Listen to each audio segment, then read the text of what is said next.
frères et sœurs, je suis votre frère Mike Kalambaye. Après un court moment de prière et d'observation, je sentis clairement dans mon esprit la nécessité de m'entretenir avec vous.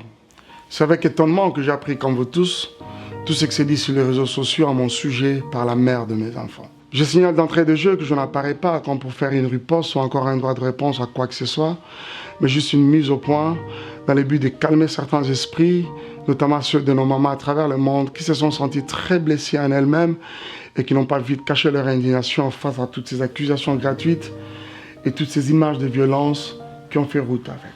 Je suis un enfant et en même temps un produit de l'Église du Congo, aujourd'hui serviteur de Dieu. Je demanderai à toutes mes mamans qui m'ont vu naître et grandir de faire le porte-parole auprès de 4 milliards de femmes à travers le monde, leur disant que je n'ai jamais été quelqu'un de violent et c'est pas aujourd'hui que je vais l'être. Retenez que je n'ai pas renoncé à mes deux armes qui sont la prière et le silence. Ce silence qui ne m'a pas été suggéré mais plutôt imposé par le Seigneur lui-même. Je n'en dirai pas plus, mais j'ai le cœur très meurtri et abattu, beaucoup plus pour mes enfants qui sont innocents mais malheureusement victimisés dans cette triste affaire. Moi-même ayant un cœur plusieurs fois flagellé, chargé de mauvais souvenirs durant toutes ces dernières années, mais ne sachant pas qui en parlait. Et en plus, j'ai une éducation telle que je ne sais pas vilipender sur la place publique.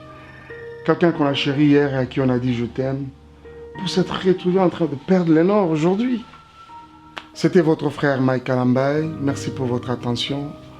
Encore une fois, trouvez par ce propos nos sincères excuses pour ce désagrément. Dieu vous bénisse et bonne année 2020.